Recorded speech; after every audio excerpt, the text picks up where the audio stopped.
Hello, boys and girls, ladies and gentlemen. This is Matic, and welcome to another episode of SaaStock. My guest today is a good friend of mine, Guillaume Moubeche. He's a founder at Lemlist, a platform that helps sellers get more meetings and close more deals.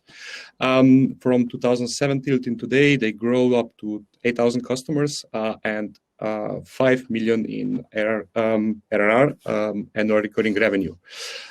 So all without any funding. I think our audience really know you. So let's get into this. Welcome to SaaStock, Guillaume. Thanks a lot, Matish. I'm really happy to be here and to be able to share with you guys everything we did in the last 3 years.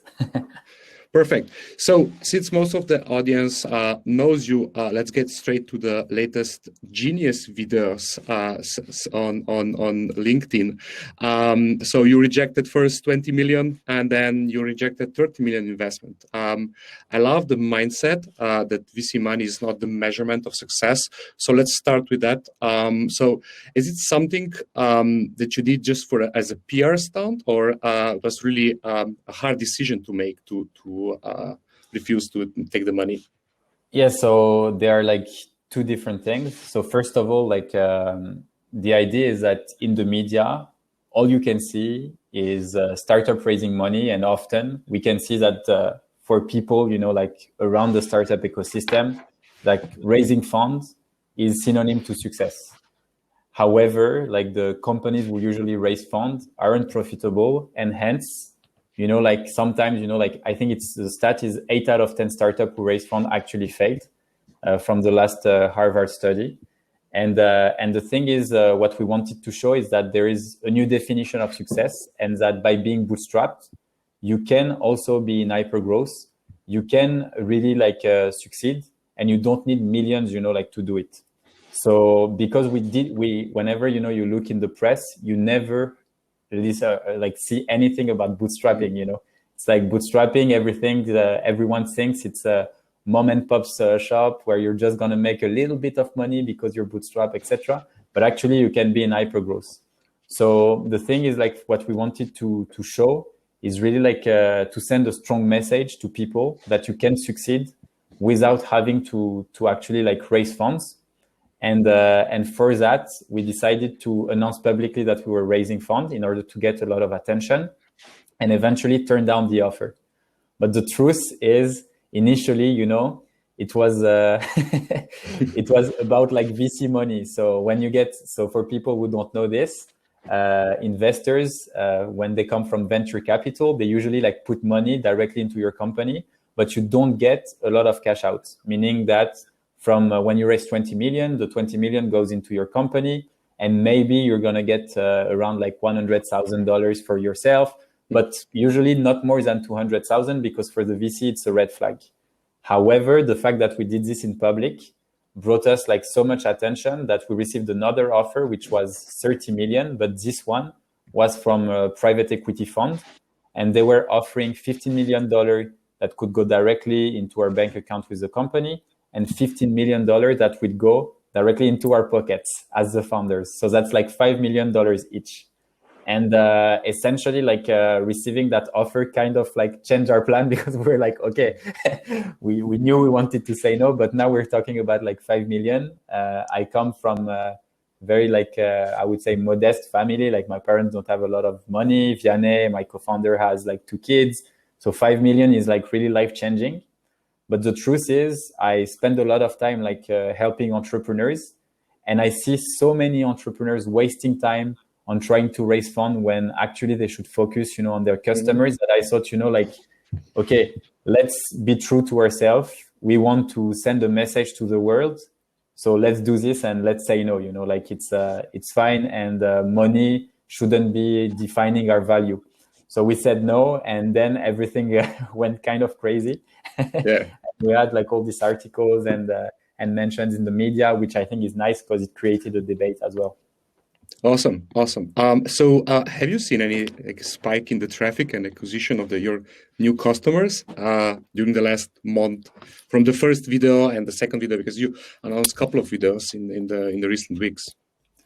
The truth is, we definitely see so like an increase in traffic on the website when it comes to customers as well, because I think what we said resonated a lot with a lot of people. And I think we also showed what our values were at Lemlist, the fact that we want to center everything around like our employee, about the well-being of others, about the fact that we should spend more time helping each other rather than only focusing the success of the amount of fund you raise and not the profitability.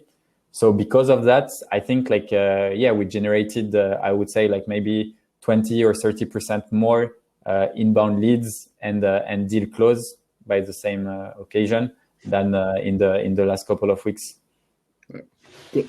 So you're pretty open with sharing company numbers. What's the reason behind that? What's the reason behind like a churn, income? So the salaries, I noticed on one of the videos, you have like the salaries of the founder. So everything is pretty open. That's common in SaaS companies, but just want to hear it from you. I think it's also, okay. Yeah. Essentially, like in France, people really hate talking about their salaries. It's crazy. It's like, like you would be at dinner with people and they would talk about their job, and then they would be saying like, yeah, I have a really, really good salary. And I'm like, okay, what's really, really good? When I was a kid, I wanted to know. So every time I was asking, my mom was telling me like, just hitting me on the head and saying like, shut up, Guillaume, like you don't ask this type of questions. So I was like, okay, so in the end, you never really know. And people don't like to talk about. And for me, being transparent allows people to really like picture themselves. I don't come from a background of entrepreneurs. I don't come from a background of really rich people. But whenever I read for the first time an article about SaaS companies, about how they were acquiring customers and how much money they were doing, it really like, it made me dream, like I was like, oh shit, like this is something I want to aspire to. And eventually, I was like, yeah, let's do this as well. Because I think reading articles of people who started from zero, then how did they get to their first million? Then how did they went from 1 to 2 million, etc. It's always new challenges. It's always like different things. And I think it's inspiring. So my goal by being transparent is to try to inspire people and also to tell them that it's not always just like flowers. Sometimes it's also like shitstorm. And it's good to talk about everything, because in the end, entrepreneurship, it's an amazing adventure, but it's a roller coaster and it's important to discuss. Yeah, true. And you know that. Yeah, I know. It's a struggle, and usually people just see the success at the end, which is I think it's normal. So let's go a little bit back to 2017. I think we met in Paris for the conference.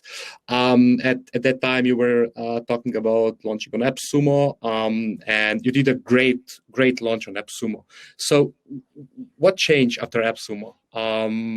So basically got a lot of money from AppSumo and a lot of customers. But did you keep these customers? Did you keep the customer segment, or did you move away? So what went from, let's say, first 10 customers to 1,000, or you got probably more than 10 customers, but you know what I mean? I think AppSumo was, I think it's tricky to say because, like I know a lot of companies that will launch on AppSumo. So for those of you who don't know what AppSumo is, so it's a platform based in the US where they have like a community of around 1 million entrepreneurs, and they are going to showcase and sell your software for a limited time. But instead of selling like a monthly membership, they sell it as a lifetime deal. So the idea is for you to get thousands of customers in 2 weeks, essentially, and get a big chunk of money out of it. But the truth is, I know a lot of companies who launched on AppSumo and didn't succeed after that. So it will not be linked to your success. And I think that those customers, usually, they buy and they don't really see the value of your product, because in the end, they buy at such a discounted rate that it's very difficult for you to convert them into like paying customers and all these type of things. So we kind of decided to just, like let them use the product and that's it, and focus on a whole new segment after we grew from AppSumo. So it was really helpful to get feedback on the product. It was really helpful for us to get the community started, because we had already a few hundreds of people who were willing to give feedback or were looking to learn. So I could basically like write the good content for them. But eventually it just like I think it was about like in the end really hard work, like for a year and a half from January 2018 when we launched Lemlist up till like I would say like June 2019. I was the only one doing customer support. So I was talking, like with customers maybe like 5 or 6 hours per day. I was hopping on calls, doing demos. I was doing marketing on my own. I was doing sales on my own. I was doing growth on my own. So all these little things, I think it's super important when you start your company because it's the early grind. So you need to be really like face to face with your customers. You need to understand their pain. And once you understand the pain, you can write good content. Once you write good content, people share it. Then there is more word of mouth. And then eventually, I think something that I really like underestimated when we launched is what we call compound effects. So, at first, let's say you have 10 customers and those 10 customers are going to speak maybe to 2 or 3 people. So it becomes maybe like 30 customers. But then if those 30 customers speak to like 2 or 3 people, again, it's like 60 to 90 and so on and so forth. But when you reach thousands of customers, then, you can really get a momentum. But to do that, I think you need to be focusing on organic acquisition channels, which are your content, which are, like you reaching out to people and potentially like really starting building relationships. So doing a lot of networking, doing a lot of, exchanging with other CEOs, etc., to get more tips. And finally, like building community. I think it's also like what was key for us. Yeah. So you mentioned community. You build a huge community on Facebook. I mean, we all know that you could build community on Slack, on Discord, on LinkedIn. You choose Facebook because it's easier to probably to record videos and to talk with the customers. But can you share how did you have any plans, or did you just said, okay, let's go record the video and let's go live and see what will happen? Because I think it's really hard to measure the success of the community at the beginning, as well as success of brand. So I think it's hard to start with building a community because you don't know where you're going probably. Yeah, I think it's a really tricky part because essentially the reason why people don't start communities or don't really work on brand, etc. It's simply because, it's almost impossible to measure. And then, as you said, it's not a short-term game. So if you start posting in your community, you're not going to straight away see like 5 more demos or this type of things. It's like, it's going to take years. It's going to take a lot of sweat, a lot of work. So in the early days, I just tested everything. So when people had questions, I would record videos and show them on Loom, try to do demos. Then I was presenting stuff on slides. Then I wrote articles. I tested a lot of format and just saw, what people were saying, were they reacting or not. And it's just about like testing different formats and then see what you like or what you dislike. I just saw that every time I was recording videos, whether it was on my phone or just, using the computer, I would see a lot of traction. So I would see a lot of people reacting, commenting. So since then, I just decided to do more and more videos and I felt more and more comfortable. So the video became of better quality. And eventually, you just picked up. And but it needs a lot of hard work. And I think it's easy to get discouraged because before having a community that I would say would live by itself, I think it took us it took me a year, or something. So it's like a year of loneliness and you need to be ready for it. Cool. So we've seen a sneak peek into your numbers again in the video. So and I noticed that the churn rate was really like from 2% to 10%. Can we talk about that? Because so since for the early days you probably have a bigger churn rate than now, and which such a fast growth. How do you manage churn? Because churn can kill a startup. And I remember talking to Emeric from Agora Pools, also a Paris-based company. They were struggling with churn for a couple of years. So how do you manage churn, and how do you manage churn rate? I think, to be honest, that I think churn is a super complex topic, and people tend to analyze it all the same way, meaning like, okay, what's your like net MRR churn, or what's your like gross MRR churn? So for those of you who don't know like the difference, essentially gross MRR would be like the percentage of customers churning, so leaving and stopping their subscription, and net MRR, it's the number of people churning, so cutting their subscription, but also you have to add on top of it the people who are actually upgrading. So you subtract the upgrade and you have like the downgrade at the same time.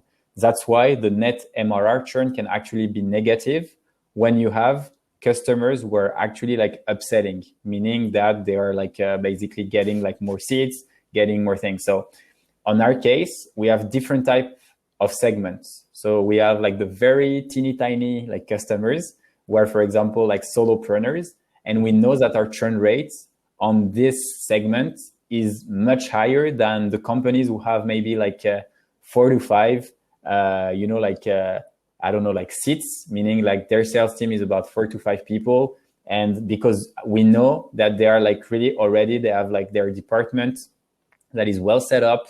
They are here for the long term. They know that they want, to do sales prospecting and really boost their sales prospecting. So they just start using Lemlist and then they love it and they stick. The churn is high when on all the small companies who are basically working on campaign basis. So they're going to say, okay, I'm starting my campaign now, then I'm stopping, and then 2 months later, I will come back. But the truth, it's like at some point, you just need to be able to look at the churn that you want to look at. For example, I really don't care if very teeny tiny customers who arrive by himself, get onboarded by himself. So basically it took us 0 time and 0 resources for him to go, pay, launch their campaign and churn later. It's like, it's 0 energy on our end. I really don't mind having this type of customers with a really high churn rate because I know that they will come back eventually. I know that they just maybe are a bit cheap bastards, so it's fine. And really, I think what matters is to look at the churn rate of the segment you want to focus on. So for us, we know that we want to focus on sales team. We have more than 5 people and up to 100 sales rep. That's, our sweet spot. So from there, if we look at the churn on this segment and we see that it's high or low or whatever, then, this is what matters. And in our case, on these segments, we actually have like negative MRR churn, meaning that usually when they arrive with 5 seats, they always upsell and the revenue keep growing, as the company is growing, obviously.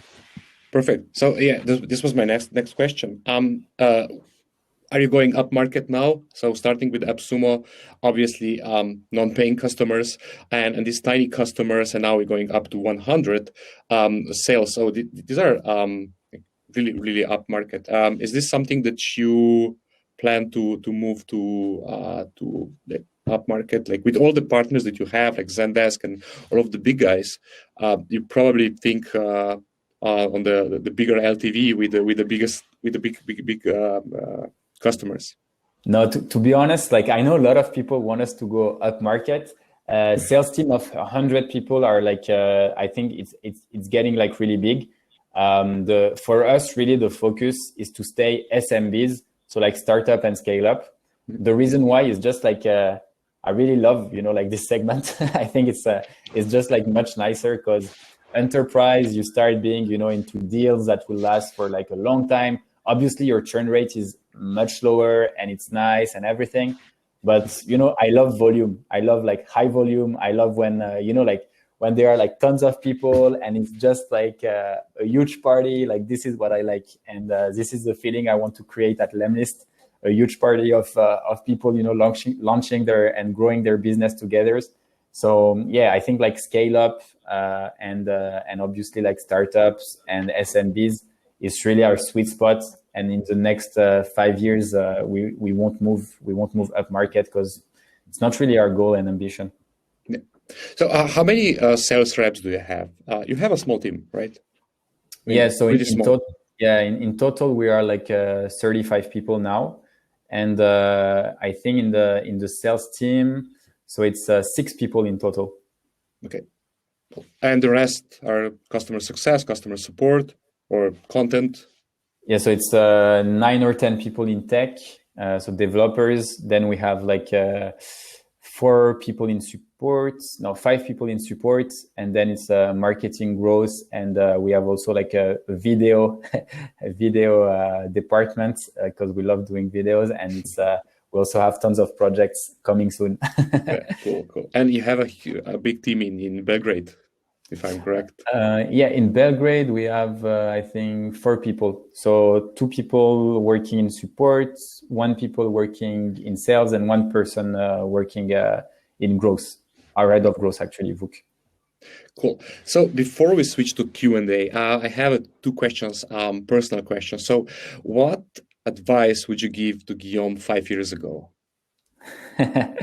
5 years ago, that was a really long time ago, but I think I would say like just start your business earlier. Like don't spend too much time studying and everything, because I'm guessing you learn the most when you're just doing things. And yeah, don't be afraid to do things actually. So, and my second question was, what would be the one tip for the first-time founders? And I think this is the same. Yeah, clearly. It's I think it's, you know, like my first post on LinkedIn, I got maybe like 1 like. I think it was for my ex-girlfriend. And then like 5 months later, you know, I was doing maybe 20,000 views. And then like 6 months later, I was doing 100,000 views, and so on and so forth. So the thing is, the more you practice, the better you get at it. I think if you haven't read about it, like just check what Carol Dweck is doing when she's talking about fixed mindset and growth mindset. So it means like essentially to sum it up very quickly, there are 2 types of mindsets. The fixed mindset thing that, for example, they are like mathematical brains, so logical brains and not logical brains. So those guys and girls put themselves tons of limits and think that they can't achieve things. And then you have the growth mindset, which are the people who know that maybe sometime it's going to be hard, but at least they are learning. And the more they learn, the more the better they get at doing things. And actually, you know, like all the study when it comes to the brain, I've shown that with the plasticity of the brain, we can all do the same things, you know. It's just for some people, it takes just a bit more time. So in the end, that's the exact same thing with entrepreneurship. Like you can do it, everyone can do it. It's just a matter of how much effort are you going to be able to put in? Are you ready to put the work for it? And then if you are, then do it. Perfect, man. Perfect. So let's close it with that on Clubhouse. I would thank you, all of the guys, for listening us. This was actually my first event on Clubhouse. Went pretty well.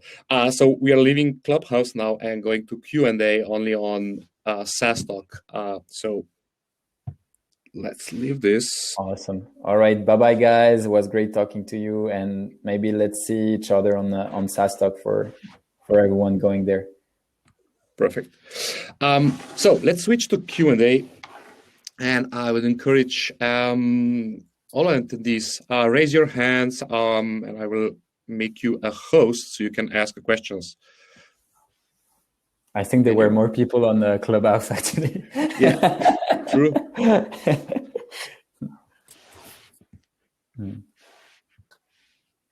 Okay, I have a question.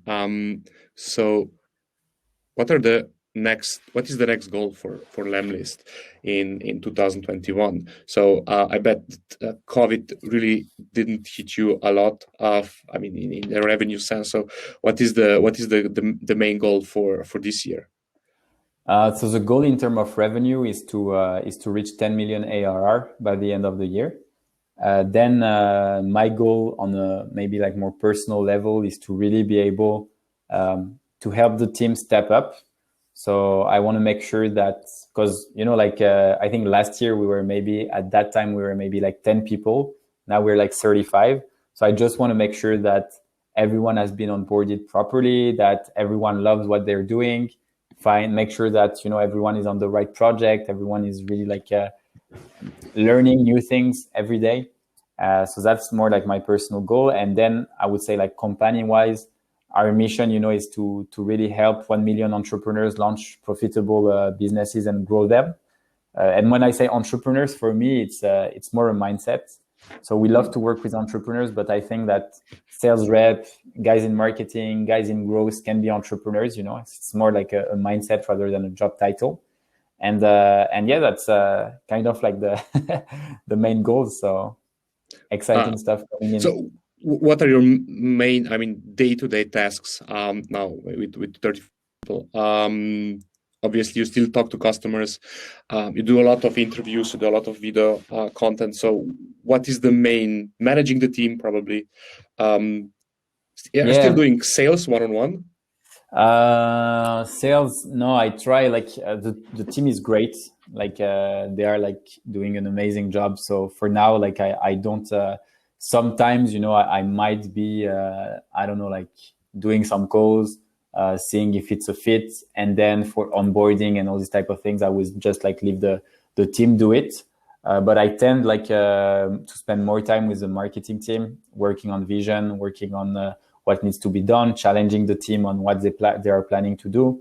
And then I'm also like doing tons of things. So I've built a course that we will be launching soon.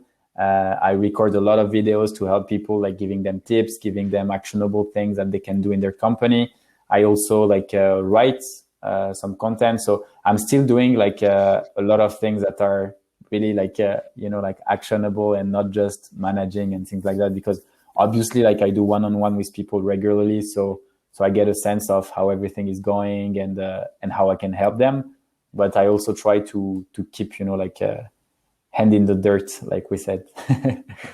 So we have a question from Blender. Which part of Lemlist as a company or business improved most during 2020? Yeah, that's a good question. I think it's our ability to work as a team in 2020, because we were like really small, and then we started to grow. So everything changes. Like in the beginning, it was a clear mess when we started scaling, because everyone was working on everything, but eventually it just got better. And as a team, I think we made like it's not perfect yet, but we're getting there. And I think this is the most important in the long term. So I would say like our team spirit has really like leveled up in 2020. So are you currently new employees? Yeah, we're always hiring. Like right now, it's more on the dev side, but I think we have like a designer position opened. Sales, if we see like someone amazing, we would hire them as well. And same for every position. Actually, we just need people who are like really, I would say, like who think outside of the box and who show that in the way they are going to approach us. Because we're an outreach company, so the way people apply to jobs really matters for us, because it's really part of our culture in the end. Cool. So if we don't have any other questions, I would just finish up with a big thank you, Guillaume, for taking the time, for joining us here today. And I hope to see you soon, if not on SaaStock in Dublin. Yeah, maybe I in hope Paris so. in the summer. Yeah, nice. You're coming this summer? Yeah, yeah. Cool. I really miss Paris and France, so I know. I'm coming. All right, awesome. That's great, Matic. Cool. It was great catching up. Thank you once again. Absolutely. Take care, bro. Okay, bye. Bye-bye.